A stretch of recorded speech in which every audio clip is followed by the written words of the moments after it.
This is They Create Worlds, episode 83, The Silliwood Era, now in FMV. If anybody wants to find me, I'll be in the last place you would look. In a place where people used to be, a land that's called reality. You'll find me there. Welcome to They Create Worlds. I'm Jeffrey, and I'm joined by my co-host, Alex. Hello. It's the dead of winter. It's cold outside, at least in the United States. So we're going to keep ourselves warm with all of the boxes from all of the failed games that came out during the 90s by setting them on fire, because by and large, most of them were bad. Wow, that got dark in a hurry. Well, that's okay. We can watch it now, all of it, burn in full motion video, just to enjoy it. Yes, so we are back here now with part 2 of our look at the so-called Silliwood Era. You may remember from last time that we've kind of set the stage now. We didn't really get into Silliwood, but we put all the ingredients in place.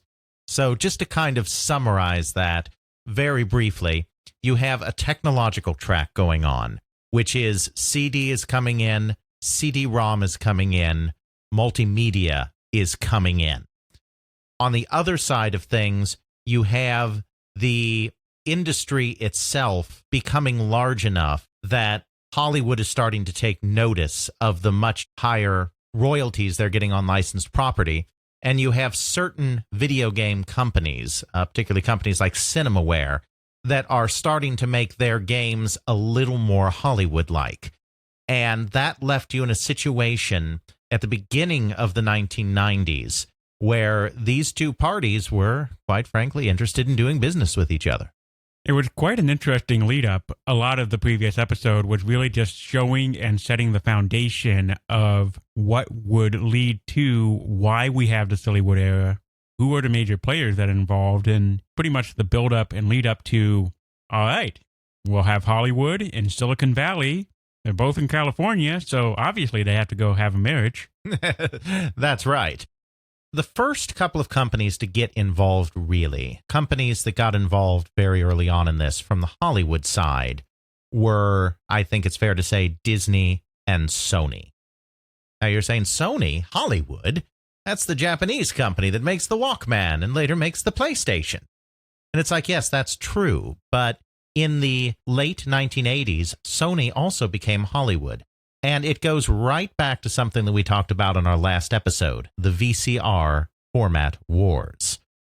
Just as a quick recap, we may recall that Sony had video cassette recording first, for all practical purposes, in a commercial setting, and was still roundly beaten by the VHS standard because everybody kind of rallied around VHS, and Sony lost out. A big part of that was that all the technology companies went against them. I mean, there was a whole consortium arrayed against Betamax.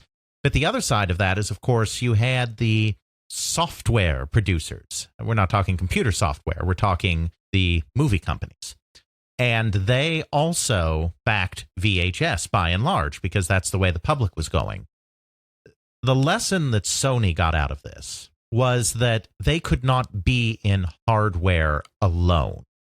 They also needed to be in software, because if they're going to come out with a great new technology, they need to kind of make sure that at the very least they are putting out content for their new technology. And they were honestly thinking about this in terms of movies and that kind of media. It's interesting that, of course, this is the same thing that video game console companies had been doing for years already.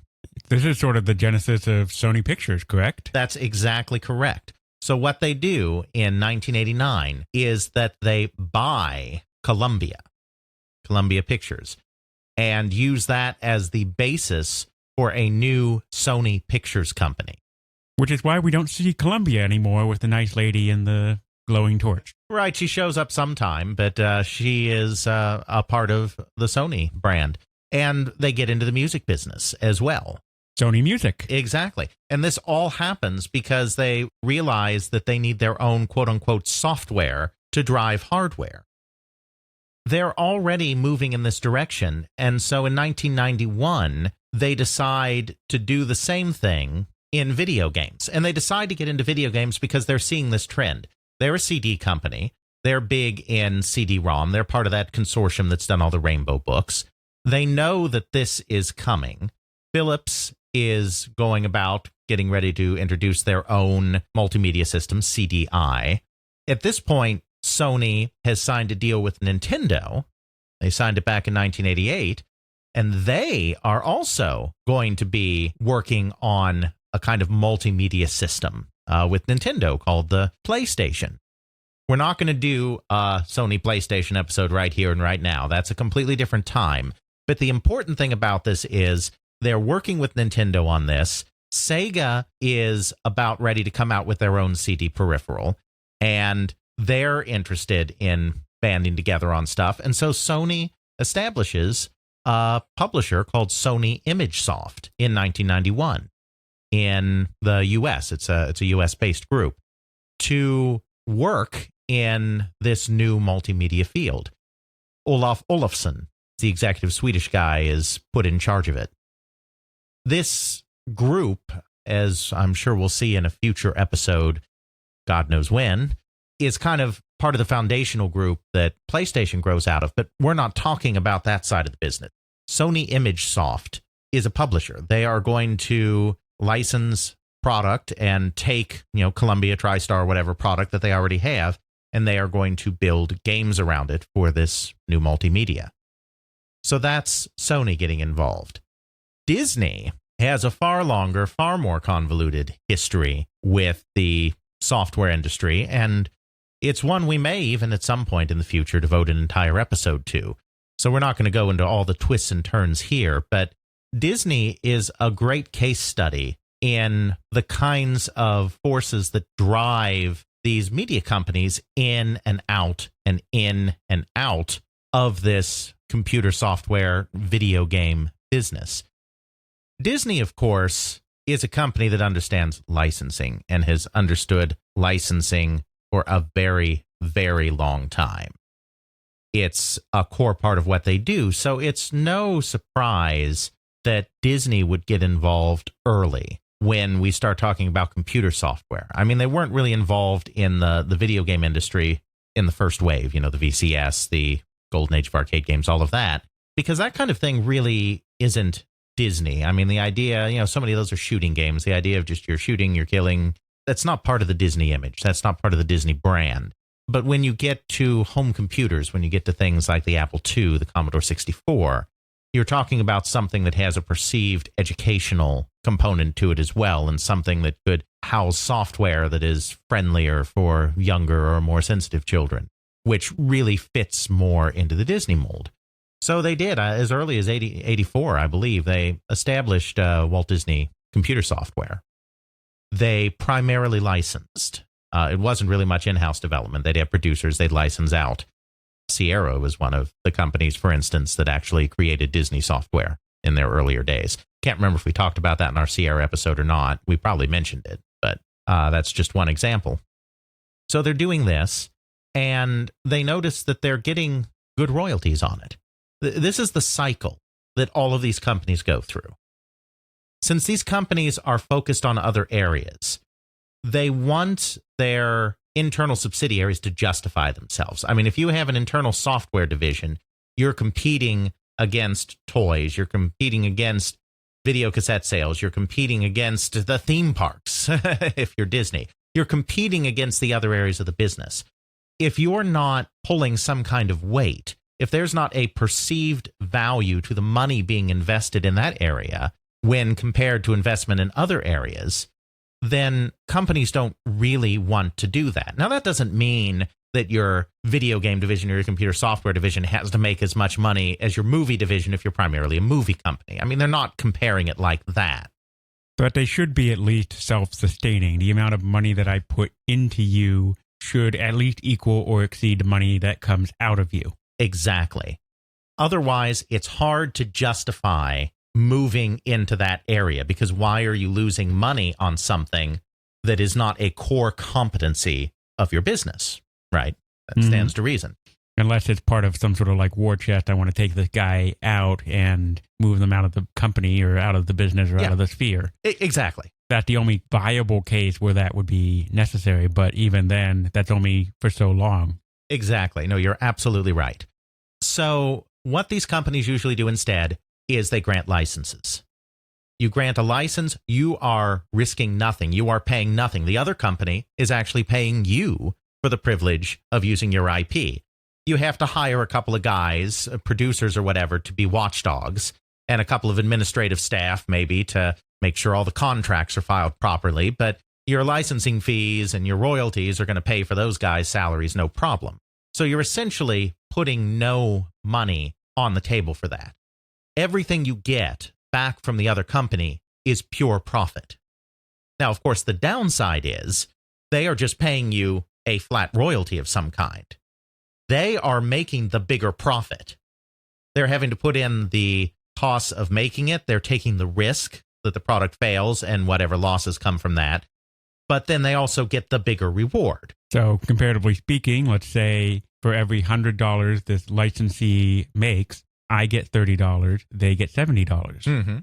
That's great because that's $30 pure profit. Right. But let's say that company is just putting $20 per unit into the making and marketing of the product. Well, they've just made $50 to your $30. They've made more money. And plus, if you were doing it in-house, you wouldn't just get their $50 profit. You'd still also get your $30 profit. So yes, by doing it myself, I reap a much greater reward, but also conversely, I take on a significantly higher risk.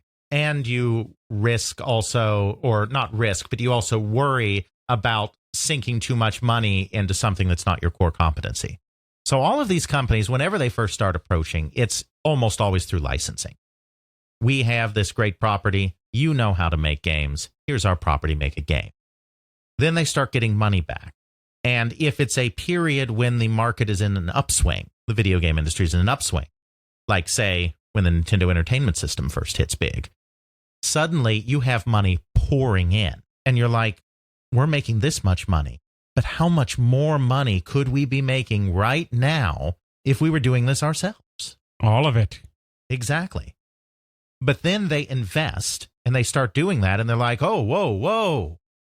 This is not what we signed up for. What's going on? This is hard, man. Work is hard. Whoever told us making games was hard? It's games. They're supposed to be fun, not hard. Right. And so then they get not necessarily burned because it's not even necessarily that they're doing horribly. I would say disillusioned. I think that's a good way to put it, disillusion. So, and that's kind of what happened with Disney. So going back to our case study, Disney Computer Software starts growing and they start doing in-house development on computer products. When the NES comes in, they continue to license to companies like Capcom and Sega to do console product because that is a whole nother level of commitment. We've talked about the commitment of cartridges versus discs.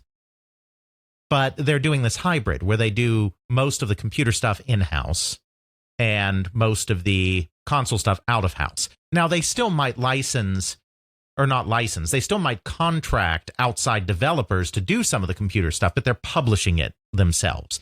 They're taking on the manufacturing, the packaging, the distribution, the marketing. They're doing all of that, even if they're still not necessarily building all the product in-house. Whereas with the console stuff, they're just saying, here's our name, here's our property, we get final approval, so report back to us as you make it, and we'll make sure you didn't make Mickey's ears too small or kill Donald Duck in gruesome ways. Or get Minnie captured away by Ghost and then have to have Mickey chase after him on a Sega Genesis. Oh, wait, they allowed that one. Well, yeah, and of course that's considered one of the good ones. But, you know, a good example of this, there was a Mickey game on the NES, and just like any standard video game of that time, it was a platformer. Just like any standard platform of the time, you know, Mickey had his, started the game with his 3 lives or whatever and was jumping through things. And Disney was like, no. Mickey cannot die. This is Mickey Mouse. They don't mean that he's like some invincible god. He just means the poor, fragile children of America would not be able to live with themselves, their logic, if they killed Mickey Mouse. Mickey cannot die. So he doesn't have lives. Just like it's copyright. Yeah, right. Whole nother issue. But oh, yes. So Mickey cannot have lives. He must have tries. So it's still the same thing. You can still hit an enemy or fall in a pit or whatever and have to start over. But you didn't spend a life. You spent a try. Just like all the Pokemon, or just go to sleep. They just get knocked out. Yes, about that. Upside down and inside out. Issues. Right. So, it's that kind of thing. But other than that, they give them free reign to do what they do best, which has included some great collaborations like Castle of Illusion and like Aladdin on the Sega Genesis as well. So they have this hybrid thing going where they're doing some stuff in-house. This is like the late 80s we're talking about now. And the problem was, there were two problems. The first problem is that it wasn't really becoming profitable. Again, they weren't doing terribly, but they weren't really making money on it. And when you have an ancillary business, as we just talked about, you're not too impressed with that ancillary business if you're not making money on it, because the whole point of an ancillary business is to milk a little more profit out of your IP. So if you're breaking even on it or making just a pittance, why are you doing it?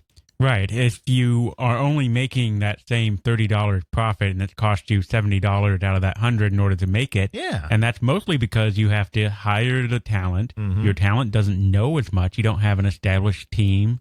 You don't have established procedures. And they go, well, it costs more money to do it. You don't have the connections. You don't have the knowledge. It takes more time.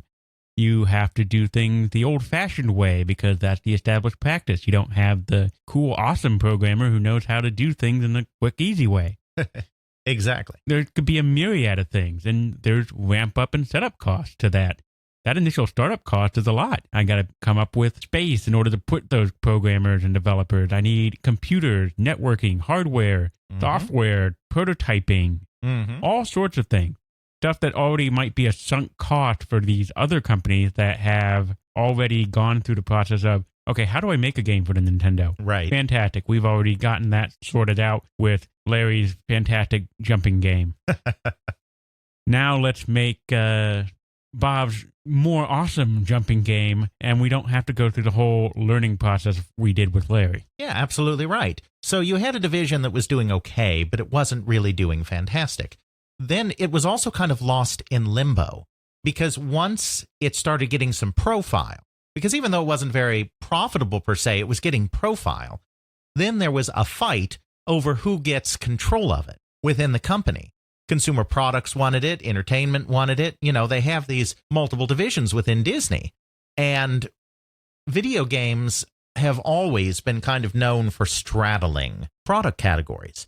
I mean, the video game is its own product category. And when you have video game companies making video games, there's very clearly a category there. But if you're a media company where you are not really in the video game industry, video games can straddle a lot of different categories within your business, because it's a licensing endeavor, but it's also a creative endeavor. It's an ancillary product, but it can also be a primary entertainment product. So where does that video game division fit within your organization if you're a larger conglomerate like some of these media companies are? Which one of the 50 VP get to take credit? Exactly. So there got to be a fight within Disney in the late 80s. I've talked to Roger Hector, who was there, and there was a great article on Polygon where they also talked to Roger Hector, but they talked to some other people that I haven't as well. And so we've gotten the story from people that were actually within that computer software interactive apparatus at the time. There got to be a fight between a couple of different divisions as to who got to actually run this business. This was when Michael Eisner was still there. He was CEO. And it was getting up to that level where Frank Wells and Michael Eisner, Frank Wells being the president, had to get involved. And when it got to that level, it wasn't worth their time. It's like, why are we fighting over this small a portion of the business when you're talking about profitability and revenue? Why are we doing this? This is not worth it. So we're going to shut it down. Not forever. They did start it back up a little bit. And this time when they shut it down, it was with the intent of starting it up again once they figured it out. But basically, Roger Hector said this, they were given their marching orders, finish up what you got, And you know, they kept licensing, but we're talking about some of the more internal stuff. Finish up what you got, and then we're done until we have a better idea of what we're doing here. So they kind of closed down at the end of the 80s or the beginning of the 1990s. First of many at Disney. We won't go into all of them in this episode. It's not the focus, but We have an episode title for that one. we do. And one of these days we'll wheel it out, though I wouldn't say I've gathered quite enough string yet to do that justice. But yeah, a little sneak preview there. So the point is, you know, they're kind of winding down. Sony is getting in at the same time that they are kind of starting to get out. They're really kind of the first two in. Obviously, a bigger and more famous example is Lucasfilm Games. I mean, Lucasfilm, they're not a big media conglomerate, but they are a movie company. And of course, they found Lucasfilm Games, which later becomes LucasArts. We're not really considering them in this episode very much because it's a very different kind of thing. They really committed to that industry in a very different way. And they're not a huge media conglomerate just because Lucasfilm made movies. They're not a Disney or a Paramount or a Fox that has movie production and movie distribution and all of that kind of thing. So admittedly, they did put out quite a few very memorable, very iconic games. Oh, absolutely. All worthy of coverage. Just, I wouldn't group them in with the media companies coming in because it's a different kind of thing. But, you know, they're there in the 80s, too, obviously. And Disney's there, and Sony is coming in at the beginning of the 90s. And that's about it. After that first wave, we talked about the first wave in the early 80s in the last episode. Things are moving. The technology we've talked about is moving. And kind of the big bellwether where this starts becoming a larger thing again is actually when Nintendo and Sony make this partnership, because these are two of the big guns. I mean, Nintendo is the company in video games circa 1990. Most definitely. Sony is one of the biggest companies in consumer electronics, period. And they are the co-creator of this CD-ROM technology. So when you're bringing these two together, that's a big deal. And this is a period when particularly the Japanese companies are starting to look for high-quality multimedia content that they can put on this video game platform. This is going to be a video game platform, this Nintendo CD player. Obviously, the multimedia PCs are starting to come in too, but the multimedia PCs haven't really reached their apex yet. Kind of, they crest in interest a couple of years later. So in this period, it's really starting to look at the video game side of it that gets some of these companies moving. And that's where we start seeing some of the first true interactive movies kind of emerge. Certainly, the most interesting one is in regards to Sony.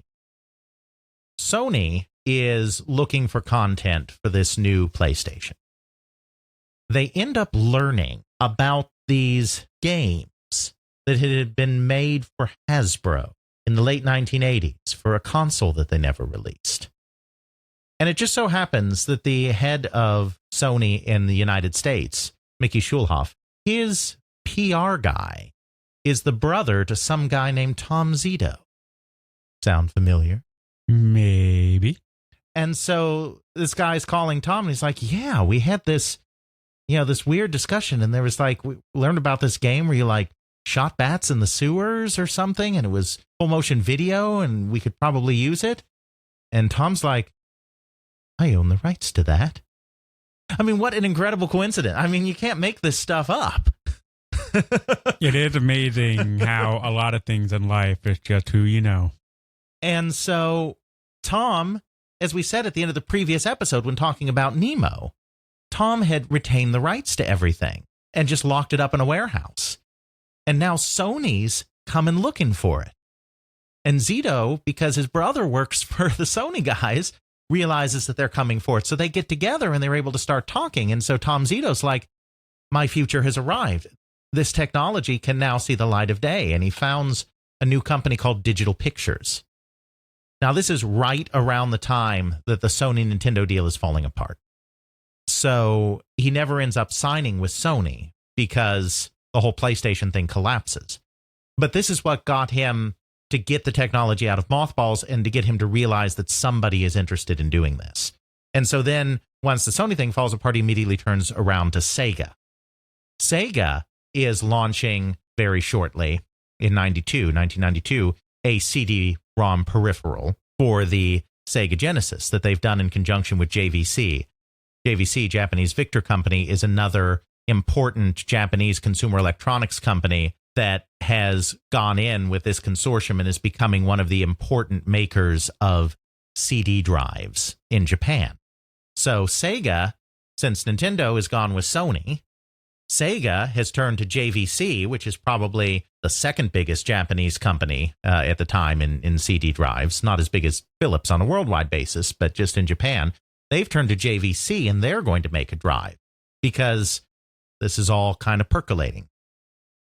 And so Zito turns around to Sega and is like, I've got these games. They would work great on CD. They're movies.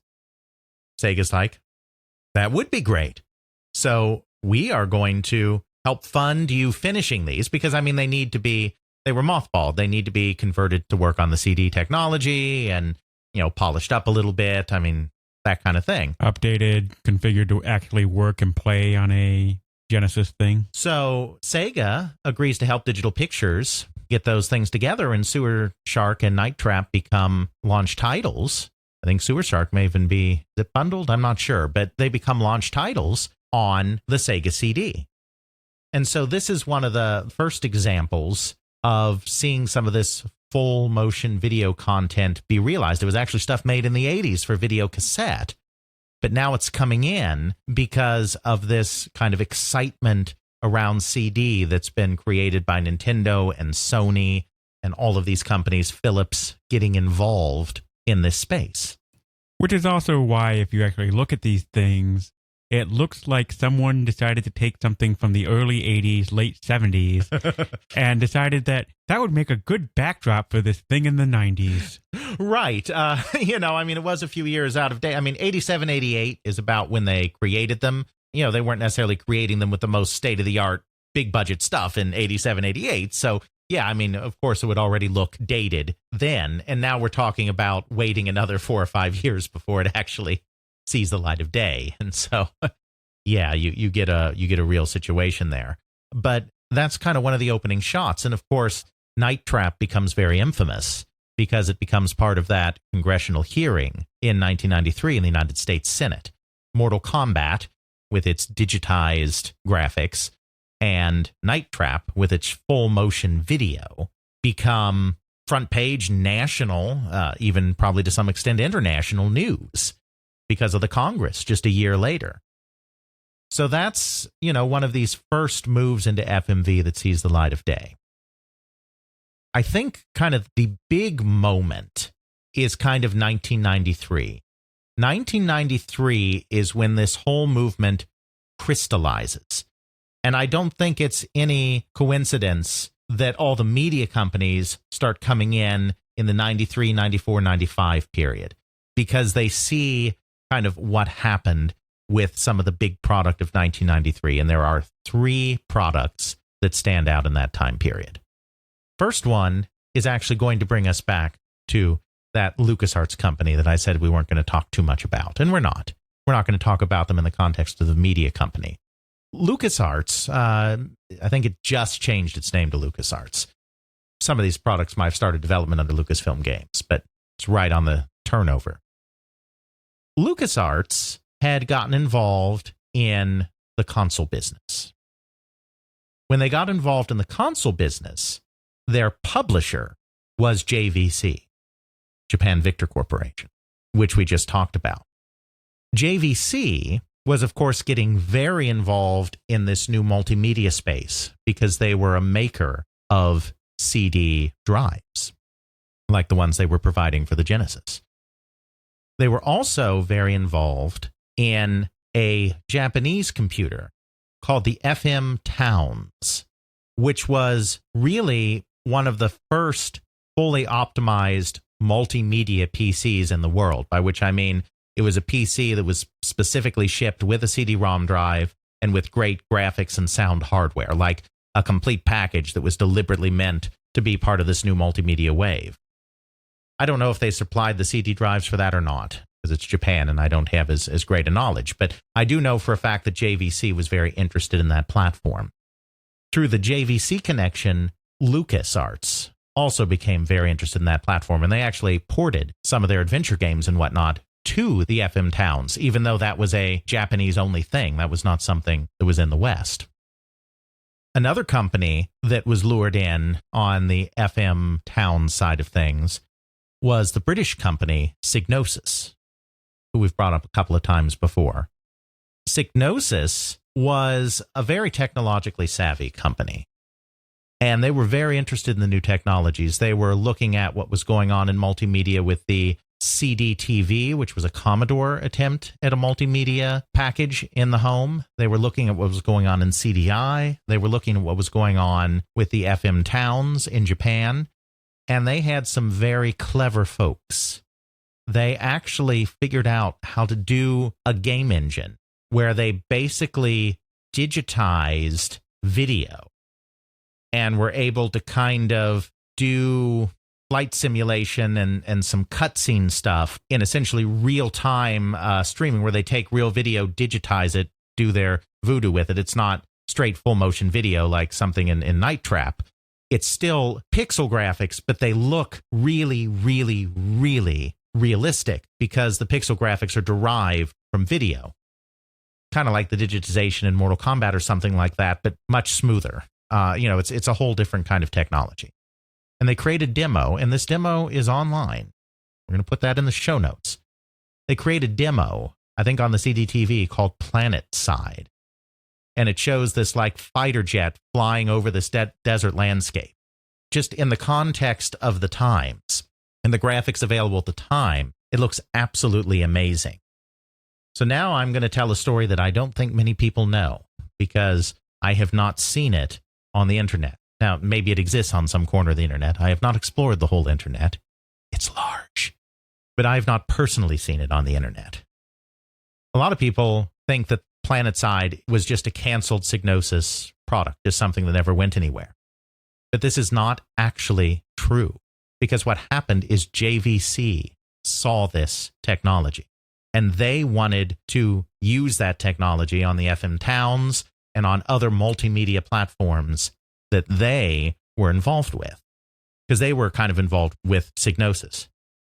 But they thought it could use a little more pizzazz. JVC is also the publisher for LucasArts. So JVC's like, we can take this engine and this technology, and we can meld it with the Star Wars license. So a three-way partnership was formed between Psygnosis, JVC, and LucasArts. The result of this is that this technology was taken by LucasArts and turned into a little game called Rebel Assault. I'm not sure people really realize that PlanetSide and Rebel Assault are linked like that. But I've talked to the people that were at LucasArts at the time, the upper management people, and that's the story there. Wow. Rebel Assault was kind of groundbreaking. They did have some full motion video cutscenes, like they took scenes from the movie and threw them in between missions. The main thing that was cutting edge about it, though, is that they had these digitized graphics that looked almost like real video. I mean, you've played Rebel Assault, haven't you? I think we all did back in the day, at least a little bit. I didn't play it. Oh, well. I was the unlucky one. It's not that great a game, okay? It's basically an on-rails shooter, because they have this technology that allows you to make it all look realistic. But, of course, that takes a lot of processing power in the context of the times. So they can't just let you fly willy-nilly in an open world setting. It's not X-Wing. It's not X-Wing or TIE Fighter, where you're in open space and you're flying around wherever you want to fly within the confines of the engagement, engaging targets when you want, where you want. It's not like that, because it doesn't have that power. It's essentially an on-rails shooter. The flying takes care of itself, and you're just shooting at the targets as they pop up and maneuvering just a tiny little bit. Think of if you've actually been to any arcade recently, or heck, in the past, most Star Wars shooting kind of things where you fly an X-Wing or something else, a lot of them are actually on rail shooters. There's actually a really cool looking dome shaped screen rail shooter Star Wars thing that's actually at our local Dave and Buster's, where you're just on that rail shooter and you're just moving a little crosshair that shoots the lasers and trying to blow up as much things as possible. Rail shooters are very easy to do because you have a known path that you're going through the environment.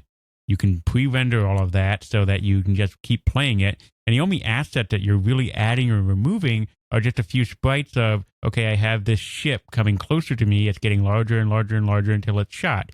Then I remove it. But the background, the everything that's going on and pretty laser shooting and all the planets flying and whatnot, that's pre-rendered. We all know how that's going to play out. That's going to play out statically, constantly. Exactly. So it's really not a great game in hindsight. But at the time, and of course we'll put it in the show notes, but that doesn't really... We don't care. We want to see the pretty graphics, and we want to experience on my computer, I'm flying around shooting down TIE fighters. Yay. But you see, it almost felt like being in the movie in a way that even something like the Vector Star Wars arcade game from 1983, which incidentally was also a rail shooter, a game like that even didn't capture, because the graphics, even though they were digitized, it almost felt like they were movie quality graphics. And especially, for someone at the time, I mean, it may not look like much if you're looking at it today. In the context of a time, it's like suddenly we're in the movie. Yeah, and keep in mind, you're thinking of today's modern graphics, which is frankly astounding what we can put out these days. Oh, yeah. Back in the day, you had much lower resolution for these movies that you saw. Star Wars, the only time you ever saw it really high quality, high definition of anything even approaching that was in a theater, and even then only a high-end theater. Right. Most of the time, a lot of people were exposed to it. My first exposure to Star Wars was on the small screen, on a television. We're not talking your HDTV over there in the corner, kids. We're talking about that Samsung in my corner that's all small and about 22 inches, and that was considered large back in the day. Absolutely. That kind of graphics is really, really poor in comparison to what we can put out today. But you take that degree of graphics and throw that over to the fact that a PC can do something that's akin to that, where you got that fuzziness going on, that pixelation going on that you would really see as you're going to watch this on your LCD screen. If you were to watch this on an older CRT monitor, it would look good because it's almost like those pixelations take advantage of the fuzziness factor. Right, exactly. And really, it helps fool your mind into what's going on. Sort of the same way that you sort of look at CGA graphics these days and go, how could you play something like that? The real reason is because back in the day, CGA graphics didn't have the palettes that we use today. It took advantage of older hardware that was really designed around that. So when you played a CGA game, it fooled the eye because you had these colors and palettes that were next to each other, and the fuzziness and sort of the shortcuts that were used worked good for the medium in which they were presented, but in a modern context, the medium, it just doesn't work anymore. Exactly. So, Rebel Assault was huge. It was hugely popular, did millions of units. It was bundled a lot because LucasArts really did a lot of OEM bundling with CD-ROM drives, not just with Rebel Assault, but with some of their adventure games, because they were very quick to start adding dialogue to their adventure games as well, recorded dialogue. They didn't change the way the graphics looked compared to a disc version, but they put voices in. So they did a lot of OEM bundling, and Rebel Assault really got out there. And because it was right when Star Wars was having a bit of a renaissance after the Timothy Zahn novels had appeared, it kind of just captured everything perfectly right then and there. The second game was actually the product of Virgin, the British publisher, but which also had a U.S. office. And it was in the U.S. office that this took shape. There were two guys at Virgin USA by the name of Graham Devine and Rob Landeros. Graham Devine was from Britain. He had come over when Virgin started its U.S. branch. He was a programming prodigy type. He had started making games for Atari in the UK for their UK branch when he was a teenager, for computers and whatnot. I mean, he was just a great coder, one of these bedroom coders that really launched the British computer game industry. Rob Landros was American. He was an artist, not a programmer. He was a talented artist. He had been at Cinemaware. So he had been at this crucial early interactive movie company. Interactive movie, not in the sense of the full motion video, but we may recall that Cinemaware called their products, quote unquote, interactive movies. So they're now both at Virgin, and they're both interested in cutting edge technologies, and they've been attending CD-ROM conferences. In the late 80s, there were a lot of conferences. Microsoft sponsored a lot of them because they were really gung-ho about this on emerging CD technology. We talked about this a little in our last episode. A lot of that was focused on, we can now have an encyclopedia on a computer. But these are game guys. Not many game guys are going to these conferences. This is kind of why they're on the cutting edge here, because they're going to CD-ROM conferences that game guys aren't necessarily going to. But they see that technology and they're like, okay, there's a game here. It's like, okay, we can put music, we can put voice, we can put video. We can do something new in games here. The technology provides some limitations. It's kind of natural that with the video capabilities at the time, you'd be drawn to an adventure game format. That's really what Digital Pictures discovered too. I mean, Digital Pictures did basically two kinds of games. They did games like the old Laserdisc games where you're flying around and you occasionally twitch left, twitch right to decide on a path. And very much the Dragon's Lair model. Right. And then they did the whole Night Trap, Scene of the Crime kind of thing, which those were not pure adventure games because they had to work within the confines of video cassette tracks, which placed certain limitations on what they could do. But it was more being part of a story unfolding. And I mean, there weren't really puzzles in that game, but you were setting traps. You were interacting in a way that was similar to an adventure game, even if Night Trap itself would not be considered an adventure game. That's kind of the other logical approach you can take with this because it's not real time. You can't really, if you're going to have people on the screen, you can't have it like really be a real-time action game because you can't really make these people do all the moves that they need to do to be quote-unquote animated on screen and have it look very good if you're supposed to be controlling them. I mean, it doesn't work. When you're controlling them, it's herky-jerky sometimes, and you decide you're going to do this, and then suddenly decide, no, I'm going to go this way instead and turn around. I mean, the way you can move a Mario around the screen, that just isn't going to work moving a human avatar around the screen. The way the animations would have to be intercut with each other, it would just end up looking jerky and completely just awful. So you need something where you're providing purposeful movement, but it's purposeful, predictable movement. And you need something that isn't really responding to things in real time with your avatar. And so an adventure game is the logical way to go. Landros was a fan of Flu. Lots of people are. Graham Devine was a fan of a Mac game that had come out a few years before called The Fool's Errand. It was almost like a storybook with a series of puzzles that you had to solve as you're moving through the storybook. That's not quite what it is, but that's essentially what it is. We'll put it in the show notes. So they had the idea of Clue, which is you're moving around from room to room trying to solve a mystery. I mean, at its very basic level, that's what Clue is. And then they had the Fool's Errand side of things, which is you're moving around a space, solving puzzles as you go. I mean, there's no story, really, in the Fool's Errand.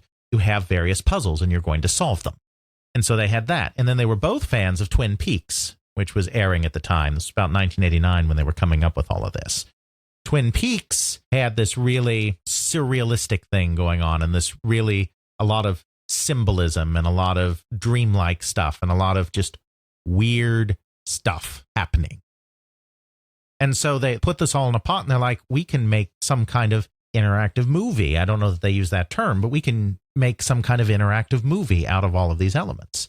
So they go to see Martin Alper. Martin Alper is the head of Virgin USA. He was one of the co-founders of Mastertronic. Long story short, merged with Virgin and now is part of all of this. And he was the one that they sent over to the US to open the American branch. So they go out to lunch with Martin. They tell him, we got this great idea, and, it's going to be CD, and it's going to be interactive, and it's going to be, video and real people, and yay. Martin Alper's like, that sounds great. You're sure you want to do this? Like, yeah, we want to do this. All right. Well, then you're fired.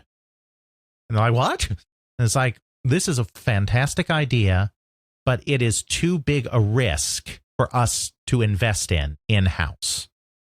So what we're going to do is we're going to help you set up your own development studio. And then you are going to make this game of yours. And then we are going to publish it. 2 conditions. You need to stay in the area. Virgin is in Orange County, Irvine, California. You need to stay close by, within 100 miles or so of us with your new company, so we can keep an eye on you. And we're going to need a floppy disk version too, because this is $89.90. This is before the multimedia PC has become a thing that people are buying. It's a thing people are starting to become aware of, but they're not buying yet.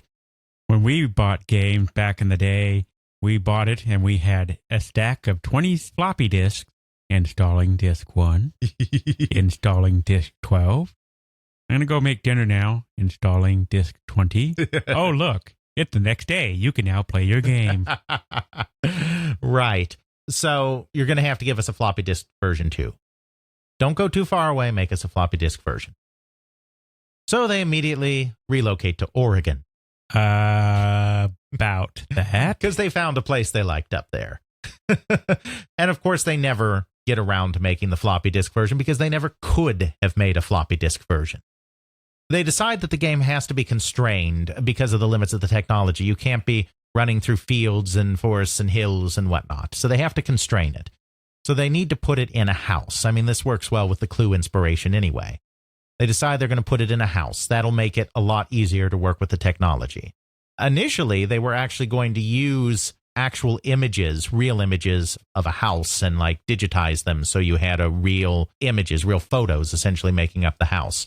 Well, that didn't end up working. They just couldn't get that to work and look good. So the house ends up being rendered. So this is not complete video. It's not like Night Trap where the entire scene is something that was shot and then you're putting an interface on top of that, obviously. This is backdrops that are pre-rendered because it's the only way to get it to work. But they're going to use real people shot in front of a blue screen. That's right, blue screen. The days before green screen. Well, green screen existed, but it wasn't like the de facto standard yet. I mean, people understood green screen. It's called chroma keying. Right, and, exactly. It pretty much, I say, I take this color and I remove it, and then I replace it with whatever I want to replace it with. I don't know the exact reasons why, but I think it's because blue is more prevalent in a lot of things. I think so. And blue became deprecated in favor of green because that particular shade of green is not very common in normal occurrences. Right. That's my understanding from a layman's perspective. Yeah. But I believe they shot in blue screen for this one. So they're shooting people in front of blue screen, which is great. There's just one problem. When you're melding video with pre-rendered background, that can create some real problems, especially if you're not very adept at what you're doing with blue screen or green screen and don't frame things well. Or lighting. Right, or lighting. Lighting's exactly. usually the biggest one. Yes, absolutely it is. There can be a real problem with integrating the two. You get a lot of pixelation around the edges that you just kind of can't quite get rid of. And they were having a problem with this. They were shooting these actors, and there was kind of this halo all around them, this kind of aura all around them, which was the pixelation on the edges, the lighting elements or elements from the blue screen peeking through that they couldn't quite clean up. I mean, you could theoretically clean it up, but you would have to, with the technology of the time, you would have to literally go frame by frame and manually eliminate every single pixel. Chroma keying is interesting, and the technology behind it is something that's constantly evolving and is getting better and better and better. And it's frankly the fact that you can have live streamers today with a green screen behind them and live chroma screening going on there. You can't really tell the difference where they're pixelated or not unless they're using some sort of older setup. It's frankly astonishing that that's in the capabilities of consumer hands. We could do it here if we wanted to, conceivably. Sure. Not really great for the podcast, but maybe those live streams sometime. It's just interesting, just over the span of the last 20 years, just how much chroma keying and green screening, blue screening, and the layman's standpoint evolved, and the algorithms have gotten good enough that it can really go in. And then there's people who can take interesting software and then really help make that realistic by going, oh, I see in the background here, I have this light source that's this color. I need to have my subject dynamically get that color. So I'm going to create a fake little light here that's going to shade on their face that light that's supposed to be reflecting off of that screen over there. And that makes it a lot more realistic. And that's just using today's technology, stuff that you can download now more or less for free and do it. It's really fascinating. Mm-hmm. But that's now.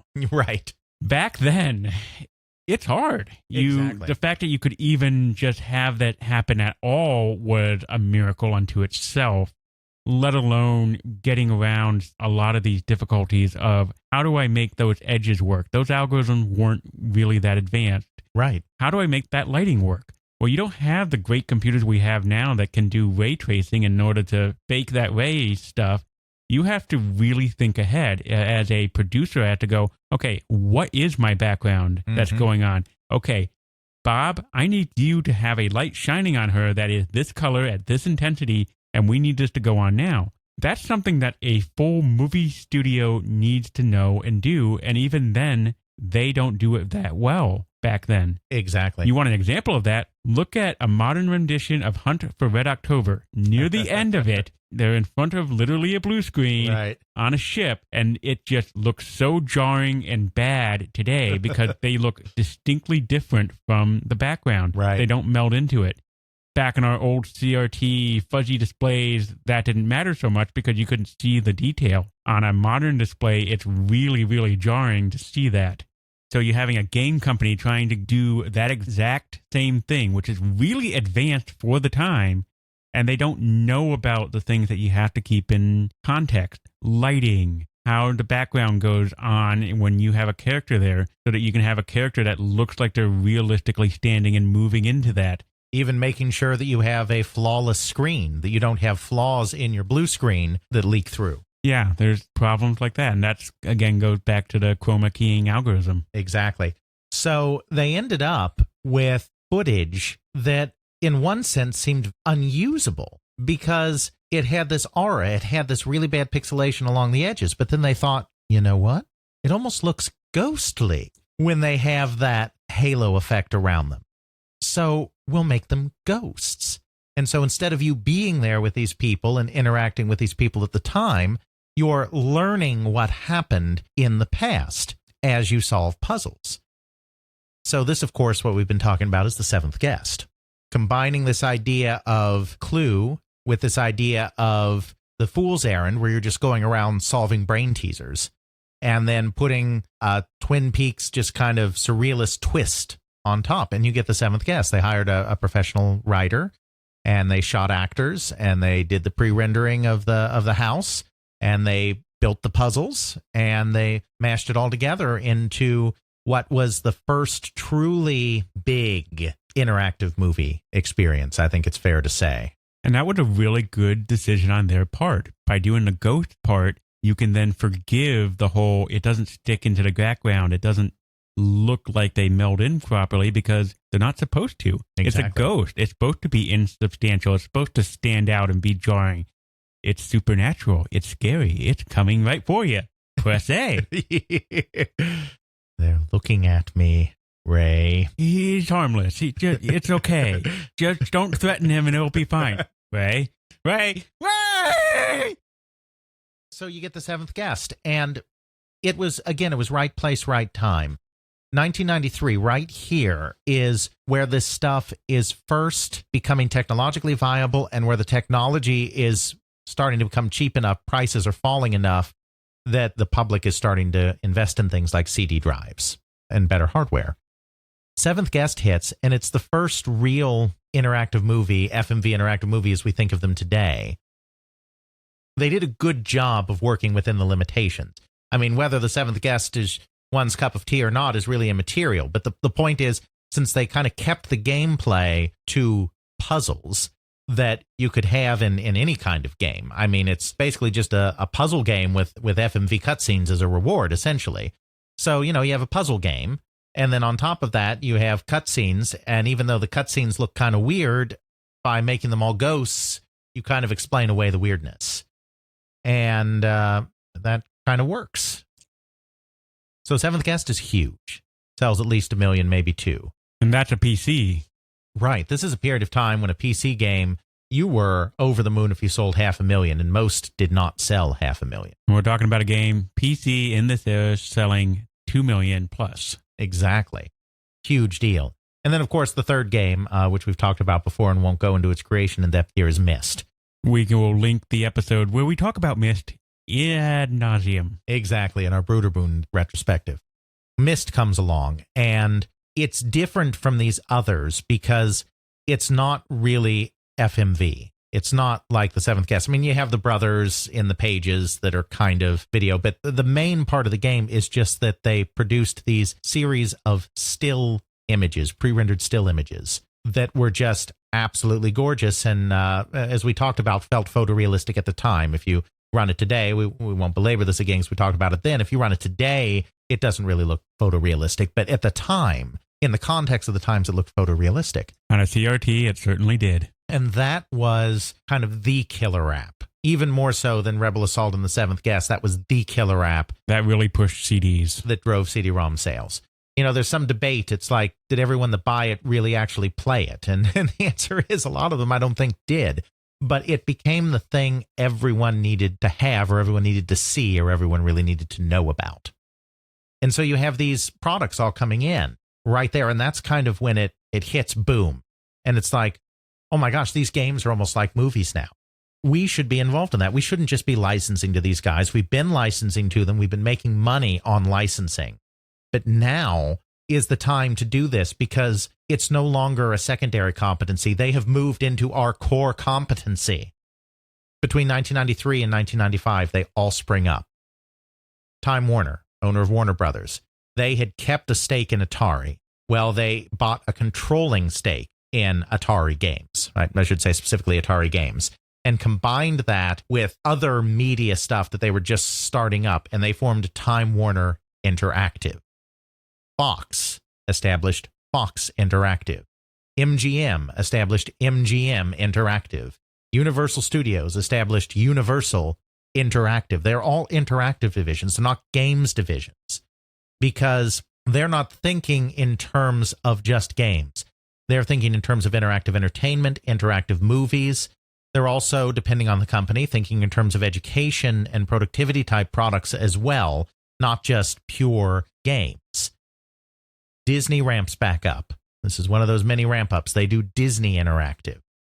Even outside of movies, BMG, Bertelsmann Music Group, which is a big media company, establishes BMG Interactive.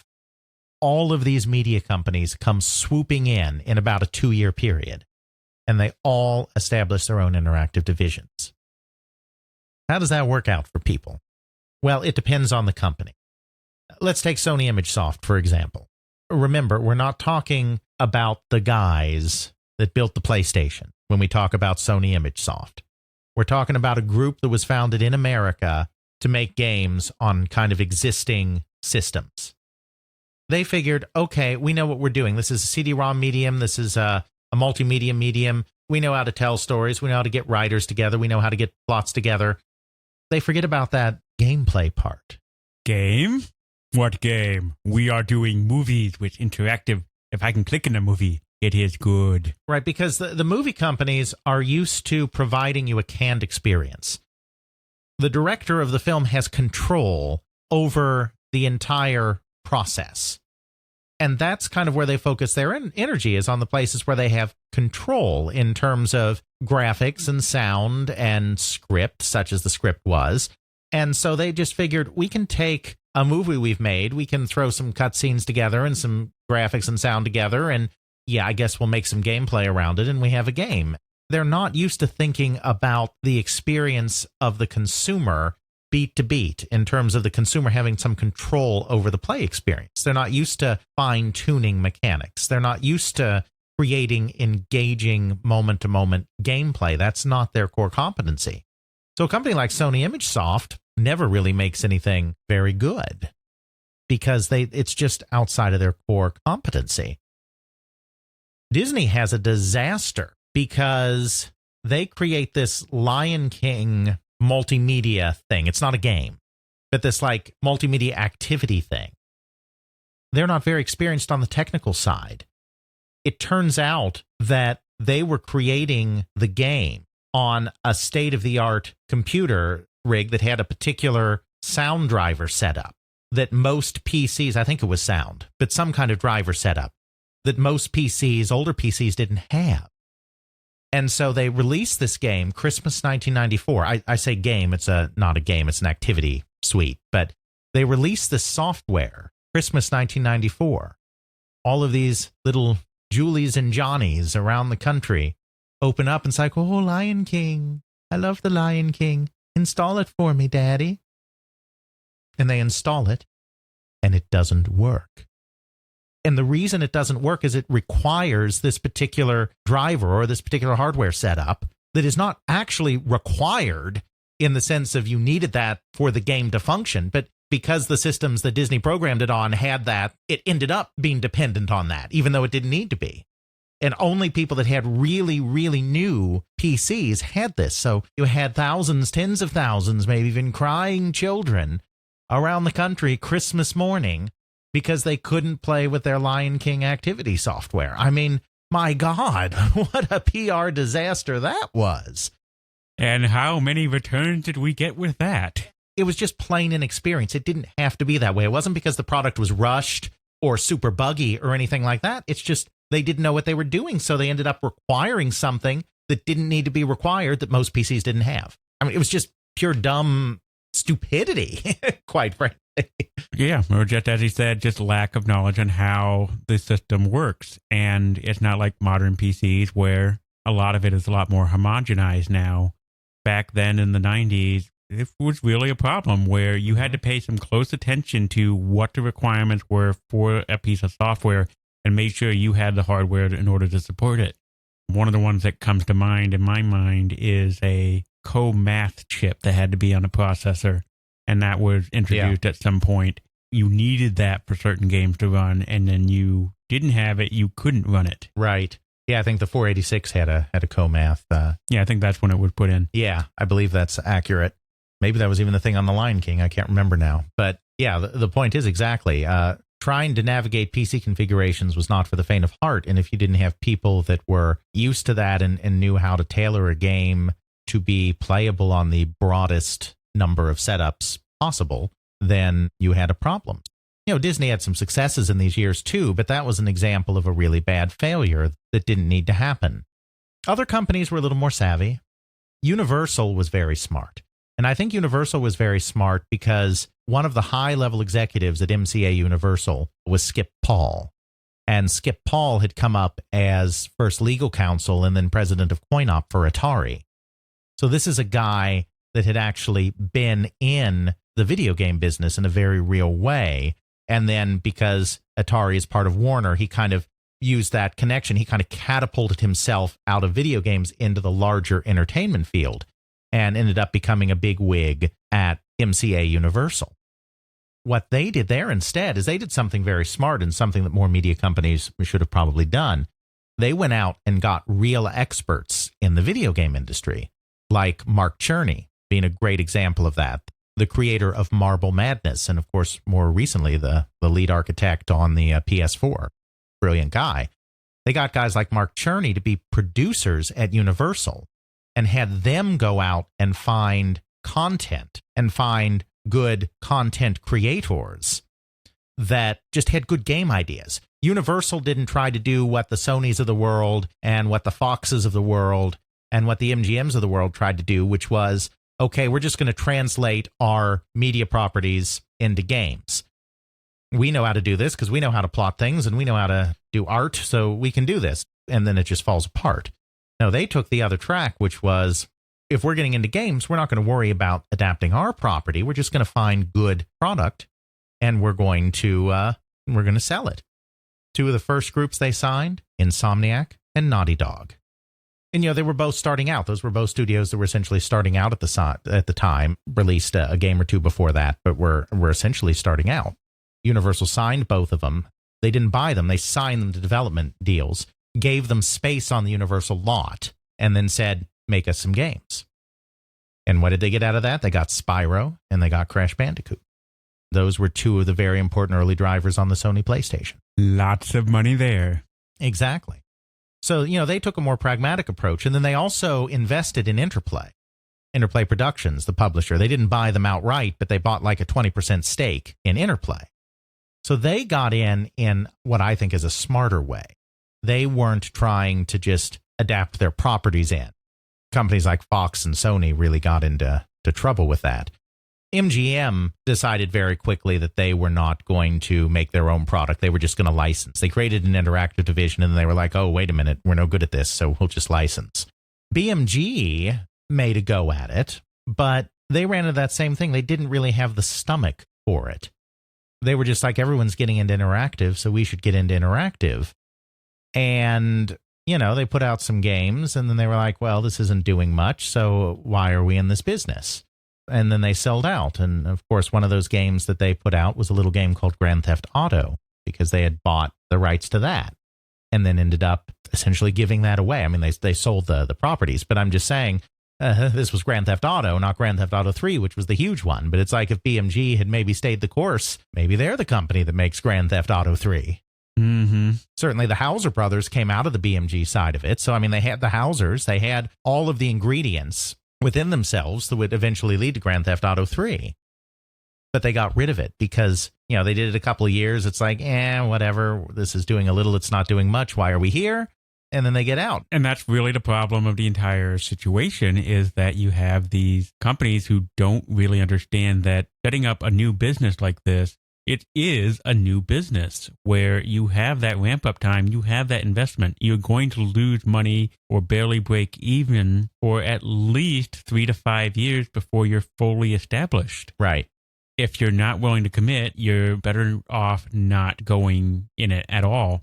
And then you have the problem of Sony, MGM, and the rest of them.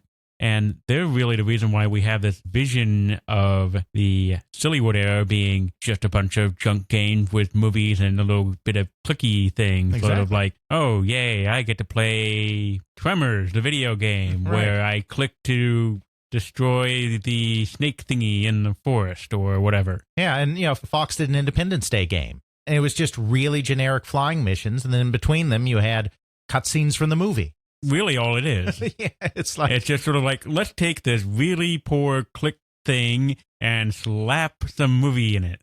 Yeah.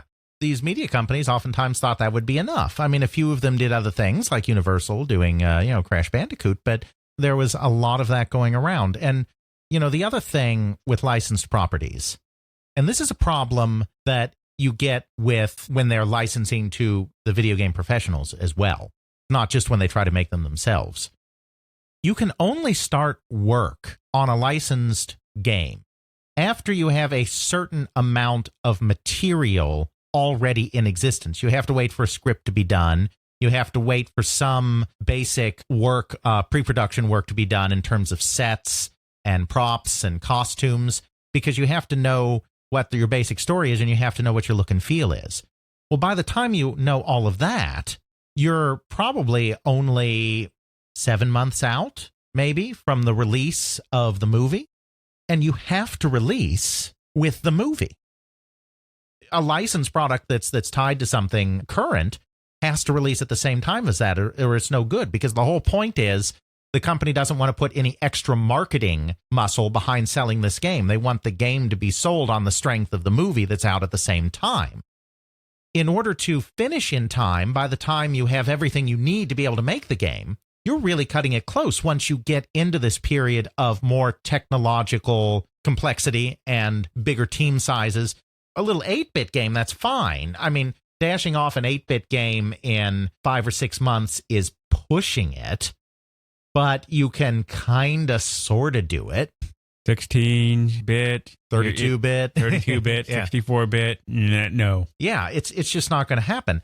So, I mean, it does happen, but what happens is you get mediocre gameplay and you get it's really buggy because you didn't have time to test it. You kind of have to keep it generic and dumb in part because you have to hit that tie-in. It's very rare that a tie-in game is considered to be just a brilliant game. I mean, one of the very rare examples of that is GoldenEye. GoldenEye missed by a lot. The movie came out in 1995. The game came out in 1997. It wasn't meant to be that way. It was supposed to come out as a tie-in to the movie.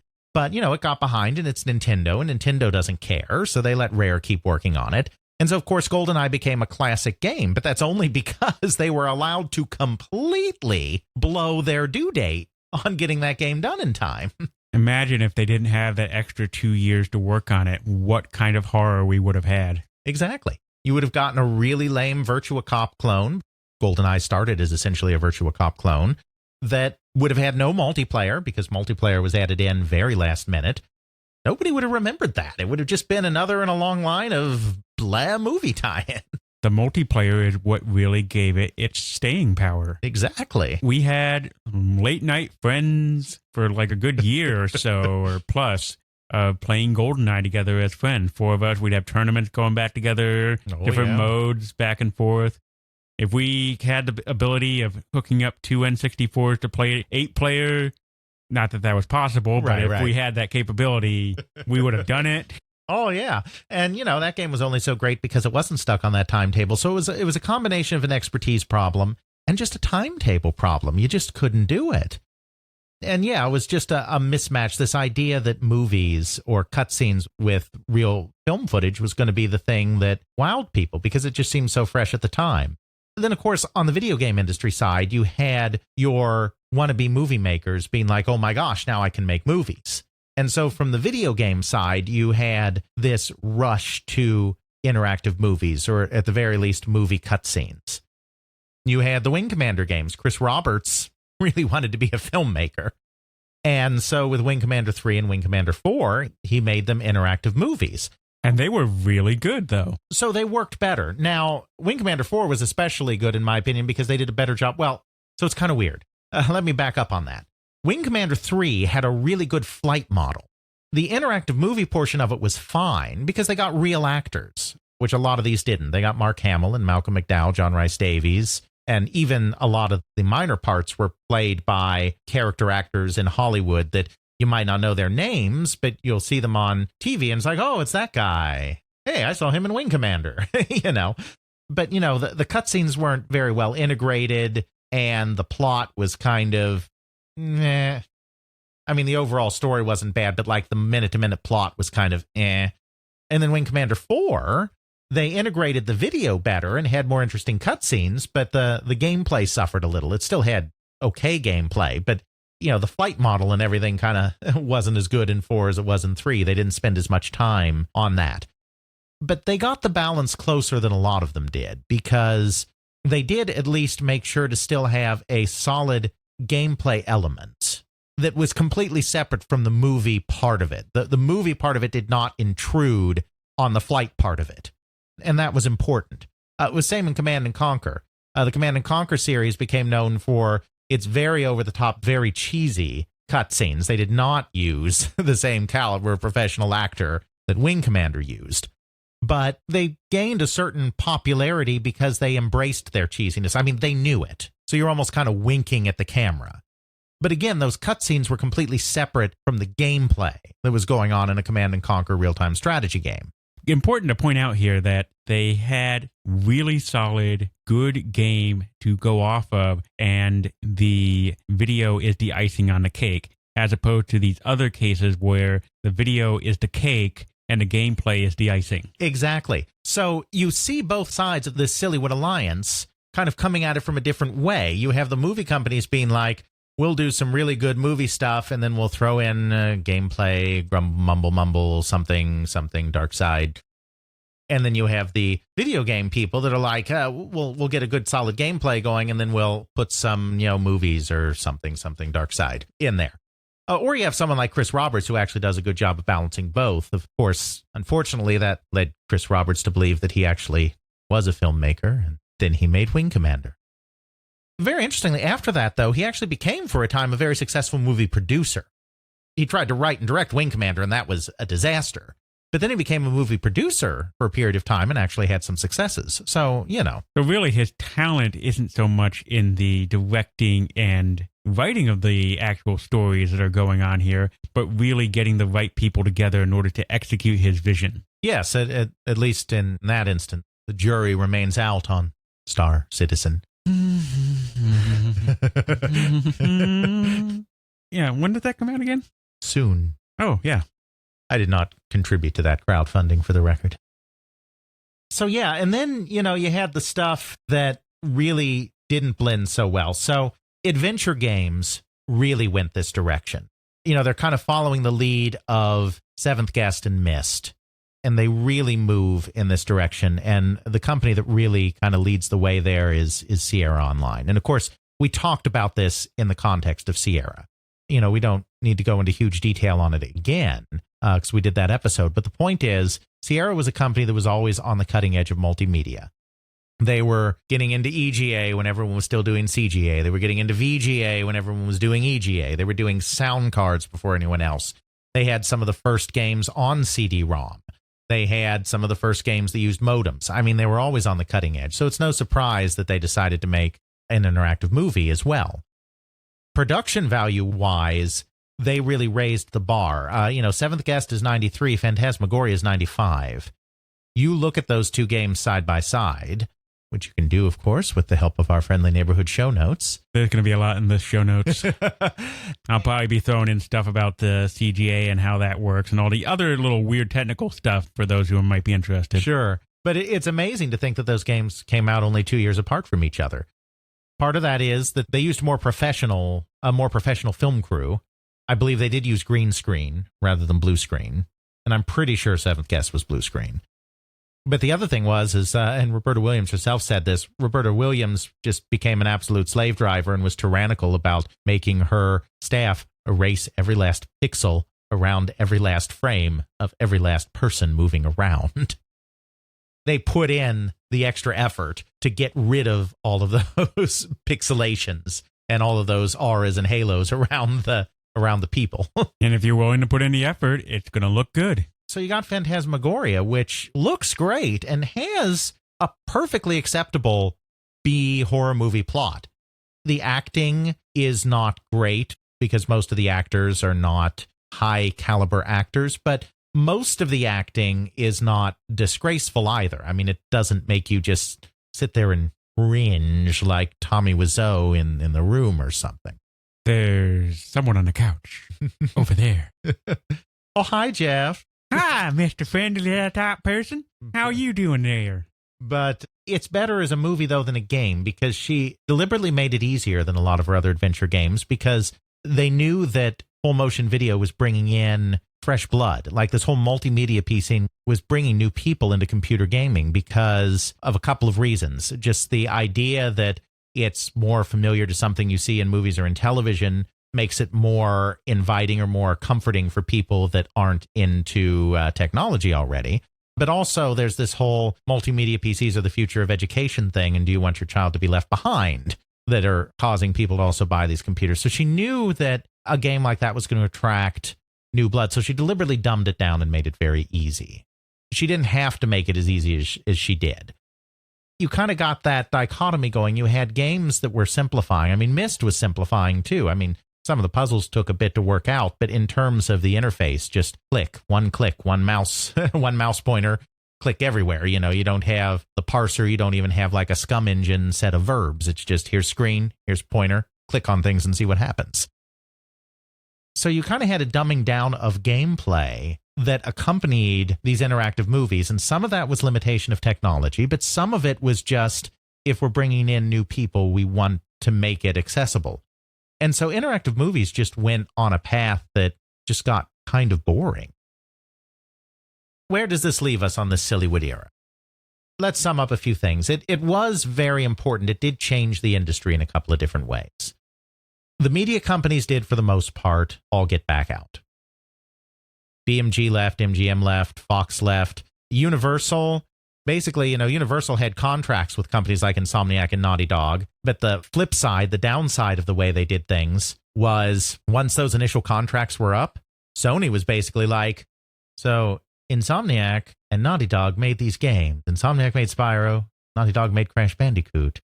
Why are we dealing with you, Universal? You didn't make these games. You just contracted with the people that made these games. We have a publisher, Sony Computer Entertainment. We'll just deal with Naughty Dog. and Insomniac. Hey, Naughty Dog and Insomniac, do you want more money? Right. Yes, Mr. Sony. Well, come over here and give me your games, and I will give you more money. Right. So that kind of hurt the Universal side of things. Universal did then try to establish an internal studio. Actually, our good friend Roger Hector, who we talked about earlier with Disney, became a part of that. And they created a game based on Xena, Warrior Princess. Again, at this point, there was a management change at Universal, and the new management just didn't care about this ancillary business. And then Xena ended up getting canceled before the game was released. And so, they released the Xena game, but there was no marketing behind it because they had been planning for the show to push it, and then the show was gone. So the game kind of sank. It was a new group of executives. They were basically like, why are we involved in something that's not our core competency? And so they shut it down. Xena's the only game they had made. But they had been planning to make other games based on Universal properties. But it's just new management, no will to do it anymore. Get out. Disney wound things up again. They'd be back. But for the moment, they kind of wound things down, went back to licensing. Fox, like I said, sold out. The companies got out almost as fast as they got in because they realized they weren't good at it. And they realized that if they weren't good at it, then they shouldn't be spending money to be mediocre at it, when they could just go back to licensing. And there's that circular track again, that kind of that hamster wheel. The circular flowchart is kind of like, oh, video games are popular. We can make money licensing. Then, oh, we're making a whole bunch of money licensing. Why aren't we making our own and keeping more of the profit? Oh, making video games is hard. We need to get out of this. And then, oh, video games are popular. We should license, and then it's just, that is the circular path that some of these media companies take through the video game industry. The circle of media. Yeah, something like that. That's what happens there. On the technology side, of course, 3D graphics acceleration comes in, 3DFX, NVIDIA, ATI. They start making these advanced cards that can do all this polygonal rendering. You get the Japanese, who never really got in on this full motion video thing, figuring out on the PlayStation how to do polygonal characters in the foreground and pre-rendered backgrounds to create a 3D experience. Does Lara Croft, I realize that's Britain, not Japan, but it's still on the PlayStation. Does Lara Croft look as much like a real woman as the female protagonist of Phantasmagoria? No. But does she look decent enough that we can tell it's a human? Yes. And can we do so much more with her? Yes. Does Cloud not have hands? Okay, yeah, or fingers, I guess you'd say, rather than hands. Does Cloud not have fingers? Well, no, he doesn't. But do you have a much more interesting RPG with still has beautiful pre-rendered backgrounds and all of this other stuff? Well, yes. Was Phantasmagoria scary? Maybe occasionally it was. Was Resident Evil really scary because of that darn camera? Yeah. So what do you mean that zombie came out of nowhere? Yeah. So as polygonal graphics, either with pre-rendered backgrounds or even with full 3D environments, became more sophisticated, you had a greater degree of control and interactivity combined with just enough at that time. Nowadays, it's more than just enough. But at that time, just enough realistic look to it that it could be immersive and make you feel like you were in this great experience. So technologically, you didn't need full motion video anymore. The idea was that real people was more immersive than pixel art. Well, now we're to the point where polygonal stuff is just as immersive as video stuff and much more interactive. And not to mention much more capable. The amount of sets I would have to do to set up the video of someone doing something now is a lot more cost prohibitive than just setting up some sort of virtual interface in a 3D development studio today and just creating it all in CGI. CGI for video games these days is fantastic and scary what they can do. Yeah. But even in the late 90s, when they couldn't do nearly as much, I mean, in the late 90s, you kind of saw that stuff going away. I mean, Command and Conquer kind of kept their cutscenes because kind of the cheesiness of it had become like part of the... It's part of the mystique. Right, it's part of the experience. But most things just went completely to polygons. You know, Star Wars, Dark Forces 2 had live actors in cutscene. It was polygonal stuff when you were roaming around shooting things, but they had live action cutscenes. And then when X-Wing Alliance, different genre, but same company, came out the next year, the cutscenes were all with, polygonal models. The people in some of those cutscenes looked kind of funny, but it just made more sense to do it that way. You can do so much more. Exactly. By the end of the 90s, that kind of thing's gone, and a lot of that synergy that people thought was going to be there never materialized. But there was some stuff that lingered and lasted. One of the big things that the big media companies did coming in is it transformed retail, and it really forced a lot of consolidation.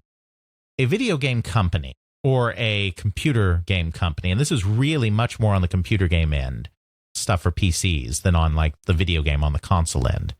A company that's making computer games, it's their sole business. They have to make sure they make a profit. They have to balance how many products they put out a year with how much it costs to put them out. They have to balance how much they manufacture with how much they think they're going to sell. I mean, every company has to do that. But when it's your sole reason for existing, you really have to make sure that you're doing that with every product. So these media companies, it's an ancillary product. Even though, like I said, once they haven't made a profit for a few years, they usually get frustrated and leave. But at the same time, they don't need to make a profit on this stuff to survive. So when they first come in, they don't really care about what they sell. What they care about is how much shelf space they are able to grab in Walmart, in Toys R Us, in Babbage's, in Computerland, wherever they're going. They're fighting a battle for shelf space. That's how they see it, because they're trying to plaster their brand. It's another form of marketing. Just as you want to flood the airways with your commercials, you want to flood the shelves with your software. It's a marketing tool. And so they really, really pushed up the value of shelf space, made shelf space more competitive, and made it a lot harder if you were a smaller company to acquire shelf space. Because one way that you can acquire shelf space at a retailer is you can do marketing plans with them, where basically if they buy into your marketing plan, you give them advertising materials and all of this to push your product. You can give them rebates, you can give them marketing plans, you can give them all of these little tricks to get them to desire to carry more of your product on their shelf. You give them this cardboard shelving system to put your game in that you put at the end of the aisle so that it's really eye-catching. Exactly. And so these big media companies that have a lot of pull because they're all over the shelves, they're not just in the computer game section, they can really get the retailer to take more of their product, which makes for less space on the shelf for other people's product. So the media companies coming in really transformed the computer game industry. It's not a coincidence that the exact same time that these media companies were coming in, 92, 93, 94, 95, was the same period of time that the computer game industry in the United States started to consolidate, and a lot of the smaller independent publishers merged, got bought out, or just ceased functioning. And it wasn't just the media companies gobbling up shelf space. There were a lot of factors, as there is with anything, but that was a big part of it. It put everything on a bigger scale, and it required the video game companies themselves, the computer game companies themselves, to get bigger to survive. That's really the biggest legacy. The other big legacy is some of these companies did persist, and some of these companies made an impact. DreamWorks, the studio started by Steven Spielberg, David Geffen, and Jeffrey Katzenberg, created an interactive division. It didn't end up lasting. Just like everybody else, they got tired of it, and they sold out to Electronic Arts, but they created Medal of Honor, which was the first World War II first-person shooter that started the whole wave that led to Call of Duty, and then all of that that's come since with these military shooters, particularly World War II shooters. That's a whole huge segment of the market that started because Steven Spielberg was doing Saving Private Ryan, DreamWorks, and so he wanted to do a video game that was similar. I mean, Medal of Honor was not a tie-in, to Saving Private Ryan, but it was a synergy between what was going on the movie side and what was going on the game side. And that's something that had a huge influence. Every time somebody turns on a Call of Duty game today, even if it's Black Ops or Modern Warfare or one of those other subgenres, I mean, go straight back to Medal of Honor. And that's something one of the media companies did. Certainly the biggest one is that in 1993, there was a guy, kind of a spoiled rich kid named Ryan Brandt. His father was big in the publishing business, and they were very wealthy. And Ryan decided that he wanted to make his own mark in the world. You know, his father had made his mark in publishing. He wanted to get involved in something that he thought would make him some money really fast. And he saw this growing synergy with Hollywood and video games and thought that this whole interactive movie thing would be a good idea. His dad knew some people, knew some B-list and even a couple of A-list actors just because he moved in those circles. And you know, he could get his hand on some money. And so he's like, I can make some interactive movies. He founded a little company called Take-Two in order to make interactive movies. And they made a few interactive movies in the mid-90s, and they were kind of bad and kind of unremarkable. And a couple of them sold okay because this is a period of time when that was really in vogue. So some of them sold several 100,000 copies, but they're forgettable games today. I mean, even at the time, they weren't getting the same attention as, you know, a Phantasmagoria or something like that. I think Hell, a cyberpunk thriller, was kind of their big one if we wanted to put one in the show notes. You know, then Ryan Brandt ends up having to leave because the company gets into some trouble and they falsify earnings to try to get the company out of trouble. That's no good. But even though Brandt leaves, Take-Two lives on. And eventually, when another company, BMG, another media company that's gotten fed up with things, decides they want to get out. As I said earlier, they sell out. They sell out to Take-Two. One of the record producers there that had gotten involved with the interactive entertainment stuff when BMG had it, Sam Hauser, comes over as part of that deal as well, and they get the Grand Theft Auto franchise, and Sam Hauser creates Grand Theft Auto 3. And Take-Two is now one of the mega publishers. It's not as big as EA and Activision, but it's right behind. Grand Theft Auto is a mega franchise, the most mega franchise of all of them. And it comes out of these media companies. It comes out of Take-Two, which was a company specifically made to create interactive movies. And it comes out of BMG, which was one of these media companies that decided to come in at the height of things. And yes, the first Grand Theft Auto was made by DMA Design, a longtime video game company in Scotland. We're not saying that this totally comes out of the media companies. I'm aware of the history.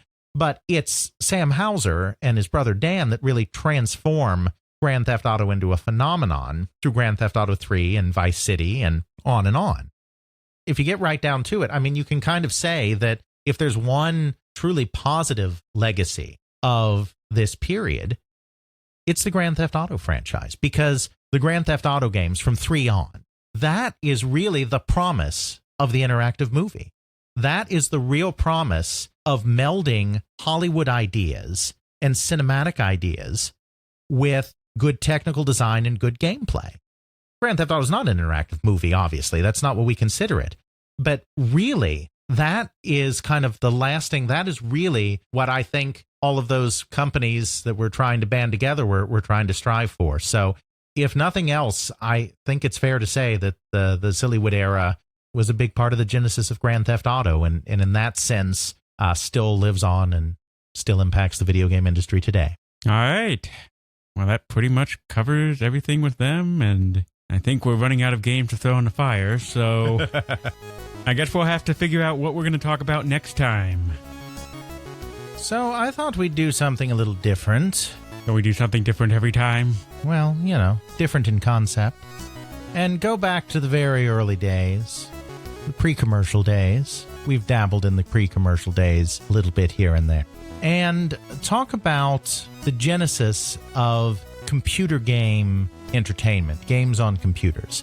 And I don't mean going all the way back to Space War, which we've talked about, or some of the 50s experiments, but there's a thread of continuity in the computer game space that really goes back to the mid-1960s. There's this idea that you really needed the personal computer to really start along the path of gaming on computers. In point of fact, there was a lot of gaming going on in the 1960s and 1970s on early networks, pre-internet networks. And there were a lot of distribution methods where games were being shared across these various networks. I don't mean sharing them as in downloading them through FTP, but through magazines, through newsletters, through clubs, through catalogs. Type in listings. Right. And so there was this kind of computer game space that was beginning to develop, and some computer games that continued to resonate and continued to be very important even once the personal computer era hit in the late 70s and early 1980s. And a lot of this set the stage for what gaming became in later years. And I think it might be fun to kind of examine some of that, see how some of this was being built up, some of this infrastructure was being built up, and how games were spreading and being shared before the personal computer and before the computer game industry. We can have some fun with that. All right. ARP Gaming, next time on They Create Worlds. Check out our show notes at podcast.theycreateworlds.com, where we have links to some of the things that we discussed in this and other episodes. You can check out Alex's video game history blog at videogamehistorian.wordpress.com. Alex's forthcoming book will be released through CRC Press. Email us at feedback@theycreateworlds.com. Our Twitter is TCW Podcast. Please consider supporting us on Patreon at patreon.com/theycreateworlds.